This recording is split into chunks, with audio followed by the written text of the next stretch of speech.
Hello students. Today we are going to discuss equation of motion in your chapter motion. पिछली class में हमने बात की थी ग्राफ्स की, शुरुआत कर दी थी हमने। जो ग्राफिकल रिप्रेजेंटेशन ऑफ मोशन है उसकी हम बात करना शुरू कर दिया था।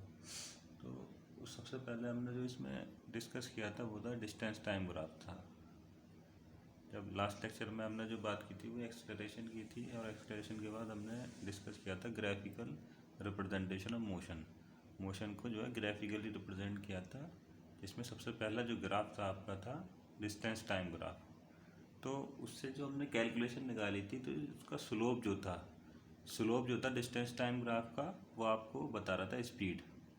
ये चीज़ हमने वहाँ देखी थी कि कैसे जो स्लोप है डिस्टेंस टाइम ग्राफ का वो हमें स्पीड बताएगा।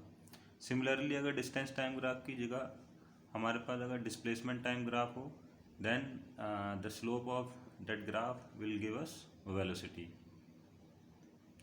उसके बाद हमने जो सेकंड जो था वो था velocity time graph. Distance time graph और डिस्प्लेसमेंट टाइम ग्राफ के बाद हमने जो बात की थी वो थी वेलोसिटी टाइम ग्राफ। उसका हमने एरिया कैलकुलेट किया था वेलोसिटी टाइम ग्राफ का।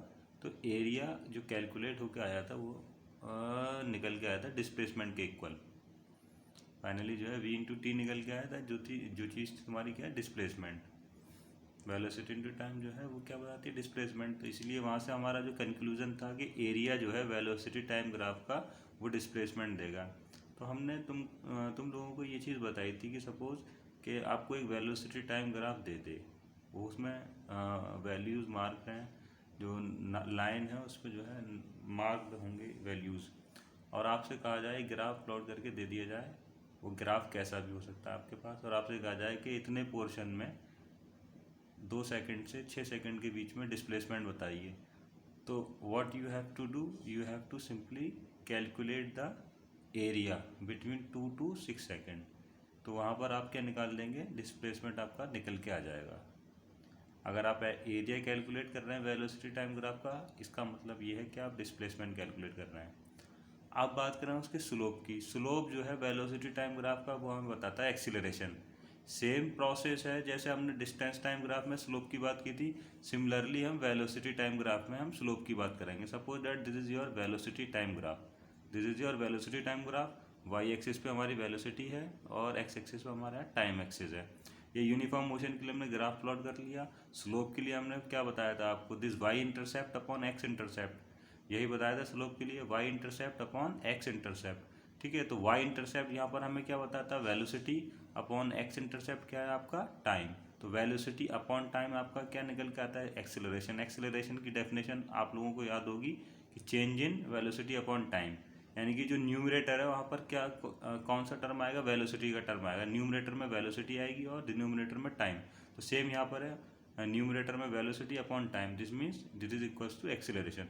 तो यहाँ से हमें पता चल गया कि स्लोप जो है वेलोसिटी टाइम ग्राफ का वो हमें बताता है एक्सेलरेशन। ठीक है, उसके बाद हमने इक्वेशन ऑफ मोशन आपको लिख के बता दी थी कि जो इक्वेशन ऑफ मोशन होती हैं वो 3 इक्वेशन ऑफ मोशन के हम डिस्कस करने वाले हैं।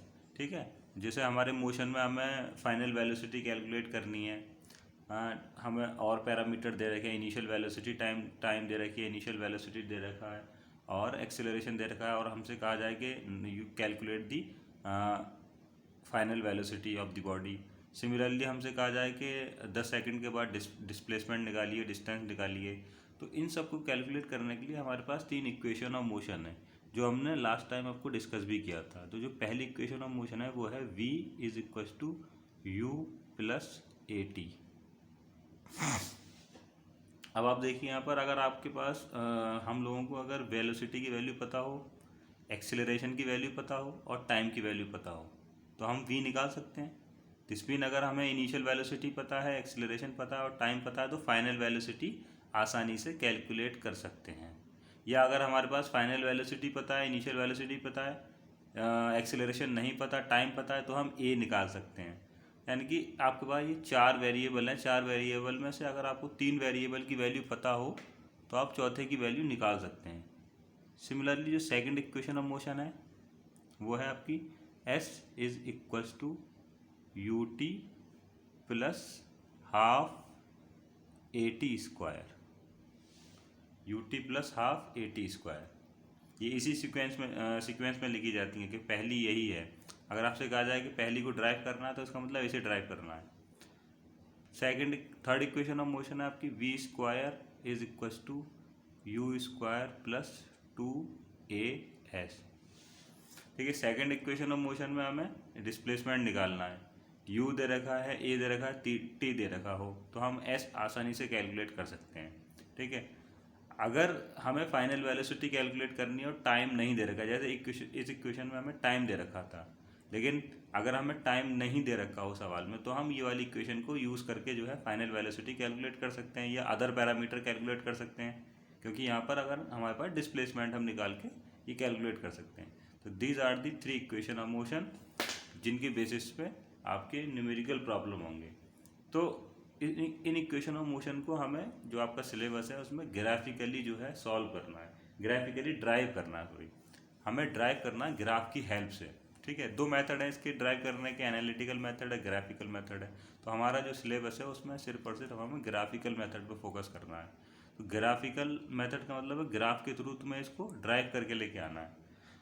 तो ग्राफ आप देख लीजिए, ग्राफ देख लीजिए, इसमें ये वेलोसिटी टाइम ग्राफ का हम यूज़ करेंगे। तीनों इक्वेशन ऑफ मोशन को ड्राइव करने के लिए हम वेलोसिटी टाइम ग्राफ का यूज़ करेंगे।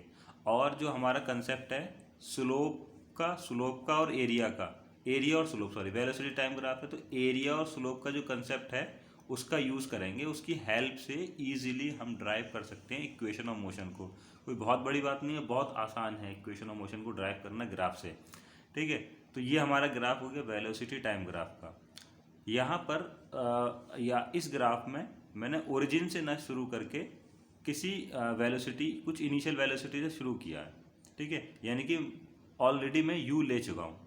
अगर मैं ओरिजिन से शुरू करता तो इसका मतलब क्या होता, मेरा u इक्वल्स टू 0 हो जाता। ठीक है, लेकिन मुझे अपनी इक्वेशन में u की वैल्यू चाहिए, इसीलिए मैंने इसको जो है वेलोसिटी एक्सिस पर किसी इनिशियल वेलोसिटी से शुरू किया है। तो हमारे पास u की वैल्यू है, यानी कि ये जो रिप्रेजेंटेशन है, ये जो इतनी वैल्यू है वो हमें इनिशियल वैल्यू बता रही है कि कितनी वेलोसिटी से बॉडी आपकी मूव कर रही है इनिशियली। ठीक है, फाइनली ये यूनिफॉर्म मोशन है और ये फाइनली यहाँ पर जो है v वेलोसिटी। तो यानी कि इसका मतलब इस पॉइंट से इस पॉइंट तक ये v है टोटल, यहाँ से यहाँ तक क्या है, ये v है। ठीक है, ये चीज़ आपकी इनिशियल वेलोसिटी है, ये u है। ठीक है, तो बचा जो स्लोप वाला पोर्शन जो है, स्लोप वाला पोर्शन क्या है, y पे कहाँ कट कर रहा है अपॉन x पे कहाँ कट कर रहा है। स्लोप में यही है ना, y intercept upon x intercept. तो यहाँ से यहाँ तक का है स्लोप का पोर्शन। तो ये जो बचा हुआ हिस्सा है ये है v माइनस के u और ये t।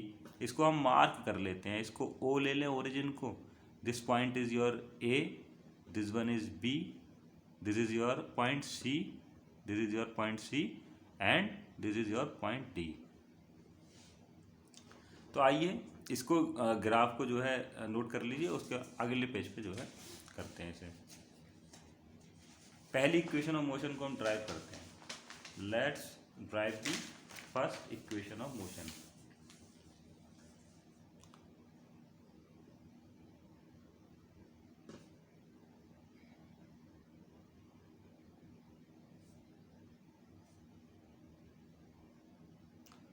तो पहली इक्वेशन ऑफ मोशन को ड्राइव करने के लिए मैं यूज़ करूँगा स्लोप का कंसेप्ट। तो slope of velocity time graph, यहाँ से अगर देखा जाए तो वेलोसिटी टाइम ग्राफ का स्लोप क्या होगा। अगर मैं इस फिगर को देखूँ, इस फिगर को आप देखें तो यहाँ पर स्लोप क्या होगा, ये चीज़ जो है स्लोप का यहाँ से निकलेगा। स्लोप क्या निकल के आएगा इसका, y intercept upon x intercept, यानी कि B C upon A C, this is your slope. भाई ये वाला जो है ग्राफ है, तो इसमें इस ग्राफ का स्लोप क्या होगा, ये वाई इंटरसेप्ट कहाँ पर है, ये बी सी पोर्शन जो है this is your y intercept and that A C portion is your x intercept. तो आपका स्लोप क्या निकल के आएगा यहाँ पर, B C upon A C and value of B C is v minus u and A C की value क्या है, टी। देख लो ग्राफ से देख लो कि v minus u upon t. ठीक है, और तुम्हें ये पता है कि स्लोप जो है वेलोसिटी टाइम ग्राफ का वो क्या बताता है, एक्सेलरेशन की वैल्यू बताता है। तो this is simply acceleration. A से represent a is equal to क्या निकल के आ गया हमारा v minus u upon t. भाई जो एक्सिलरेशन का फॉर्मूला है वही निकल के आ गया। अब इसको अरेंज कर लेते हैं सिंपली। इसको टी को इधर ले जाएंगे तो ये हो जाएगा a t is equal to v minus के यू। अब माइनस के यू को इधर लेके आएंगे तो प्लस का यू हो जाएगा, तो simply v is equal to क्या हो जाएगा यू प्लस ए टी। देखो ये पहली इक्वेशन ऑफ मोशन ड्राइव होकर आ गई आपकी, कोई बहुत बड़ी डील नहीं है, पहली इक्वेशन ऑफ मोशन ड्राइव हो गई। सिमिलरली आइए दूसरी इक्वेशन ऑफ मोशन को ड्राइव करते हैं। दूसरी इक्वेशन ऑफ मोशन क्या है हमारी, s is equal to u t plus half a t square. S is equal to u t plus half a t square. तो ग्राफ में अब इस इक्वेशन को ड्राइव करने के लिए और इसको और थर्ड वाली इक्वेशन को, दोनों इक्वेशन को ड्राइव करने के लिए हम इस्तेमाल करेंगे एरिया वाले कंसेप्ट का। कि एरिया जो है वेलोसिटी टाइम ग्राफ का वो तुम्हें डिस्प्लेसमेंट बताता है। Area of velocity time graph का वो क्या बताता है, डिस्प्लेसमेंट। ठीक है, तो यहाँ से अगर मैं देखूँ इसका एरिया क्या हुआ है, इस ग्राफ का एरिया क्या हुआ है, इसका एरिया ये वाला पोर्शन होगा पूरा area, this the area under the velocity time graph. भाई ये वाला पूरा एरिया वेलोसिटी टाइम ग्राफ का एरिया हो गया। ठीक, और ये जो एरिया है वो दो पार्ट में डिवाइडेड है, एक ट्राइंगल में डिवाइडेड है और एक रेक्टेंगल में डिवाइडेड है। तो सेकंड इक्वेशन ऑफ मोशन को यूज़ करने के लिए मैं यह इस एरिया को स्प्लिट करूँगा, इस पूरे एरिया को दोनों पार्ट में स्प्लिट कर देंगे हम। तो एरिया यहाँ पर हम सिंपली क्या लिख देंगे, area of velocity time graph. Area velocity time graph का क्या है, या तो area of rectangle, area of rectangle plus area of triangle. Rectangle का एरिया, ये रेक्टेंगल का एरिया प्लस ट्राइंगल का एरिया। तो रेक्टेंगल का एरिया कितना हो जाएगा, बेस इंटू हाइट यानी कि you into T, sorry length into breadth यानी कि यू इंटू टी। ये ब्रेथ हो गई, ये लेंथ हो गई, तो यू इंटू टी तुम्हारा क्या हो जाएगा, एरिया ऑफ रेक्टेंगल। अच्छा, और यहाँ पर ये area of velocity time graph तो आपको क्या बताता है, डिस्प्लेसमेंट। डिस्प्लेसमेंट को रिप्रेजेंट करते हैं एस से, ये आ गया area of velocity time graph. Area of rectangle अभी देखा कितना आ गया, you t plus area of triangle क्या होता है, half base into height. Base यहाँ पर क्या है, इस ग्राफ में बेस क्या है, टी, और हाइट कितनी है, ये वाला पोर्शन, तो ये कितना है, वी माइनस के यू। तो हाफ बेस यानी कि t into v minus u. ठीक है, अब पहली इक्वेशन ऑफ मोशन में जाएंगे। पहली इक्वेशन ऑफ मोशन तो देखेंगे तो वी माइनस के यू किसके इक्वल है, ए टी के इक्वल है। तो यहाँ से हम क्या लिख सकते हैं, s is equal to u t, तो ये था ही, plus half v minus u की जगह हम क्या लिख सकते हैं, ए टी इंटू और ये वाला टी जो बचा है दिस। तो सिंपली क्या हो गया, s is equal to u t plus half a t square. This is your second equation of motion. Simple था, दो लाइनों में ड्राइव हो रहा है। ठीक, उसके बाद थर्ड इक्वेशन ऑफ मोशन की बात करें हम। थर्ड इक्वेशन ऑफ मोशन में भी हम एरिया का इस्तेमाल करेंगे, area of velocity time graph. जैसे सेकंड इक्वेशन ऑफ मोशन के लिए हमने क्या किया, उसको स्प्लिट कर लिया दो पार्ट में। कुछ इस टाइप से ग्राफ आ रहा है आपका, कुछ इस टाइप से ग्राफ आ रहा है, तो हमने वहाँ पर क्या किया था, उसको स्प्लिट कर दिया था रेक्टेंगल में और ट्राइंगल में। यहाँ पर देखिए ये चीज़ जो है, अगर इस लाइन को हटा दें, इसको डिवाइड ना करें, तो टोटल एरिया अगर देखा जाए तो ये क्या बन रहा है, ट्रेपेजियम के इक्वल है ना। ये चीज़ क्या है, एक ट्रेपेजियम बन रही है। तो ये एरिया ऑफ वीटी ग्राफ है इस थर्ड इक्वेशन ऑफ मोशन के लिए। ये थर्ड इक्वेशन ऑफ मोशन के लिए, थर्ड इक्वेशन ऑफ मोशन, इसके लिए जो एरिया है उसको हम सिंपली किसके बराबर आ रहा है, area of trapezium, area of trapezium. ठीक है, एरिया ऑफ वीटी ग्राफ पता है, डिस्प्लेसमेंट बताता है। एरिया ऑफ ट्रेपेजियम क्या हो गया, half sum of parallel side, ये सम ऑफ पैरेलल साइड और इनटू परपेंडिकुलर डिस्टेंस।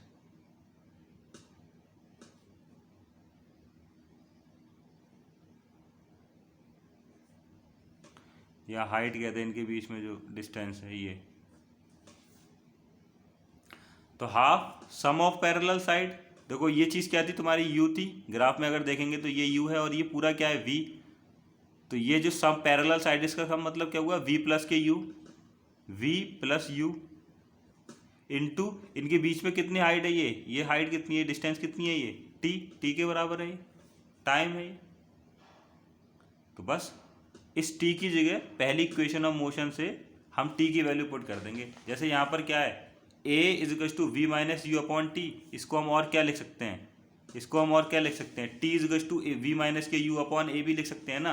टी को इधर ले जाऊं और ए को इधर ले आऊं तो क्या हो जाएगा, t is equal to v minus के यू अपॉन ए, तो v प्लस यू, और इसको हम क्या लिख सकते हैं, v माइनस के u upon A from first equation, from equation 1।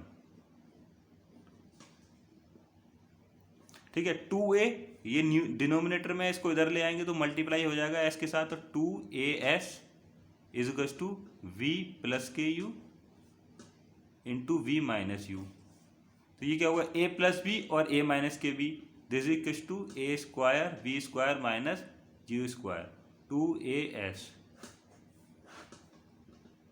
Simple है, हो गया, third equation of motion derive हो गई। तो ये 3 डेरिवेशन हैं आपके सिंपल से डेरिवेशन। अब ये जो डेरिवेशन आप कर लेंगे और इसके बेसिस पे you have to solve lots of numerical problem that will help you in understanding the concept of motion. और उसके साथ ही जब नेक्स्ट चैप्टर में हम जाएंगे, फोर्स के चैप्टर में जाएंगे, तो वहाँ पर और वर्क एनर्जी, पावर और ग्रेविटेशन, इस सब में ये इक्वेशन ऑफ मोशन का इस्तेमाल होगा। तो कायदे से इन्हें ज़रा कर लें प्रैक्टिस।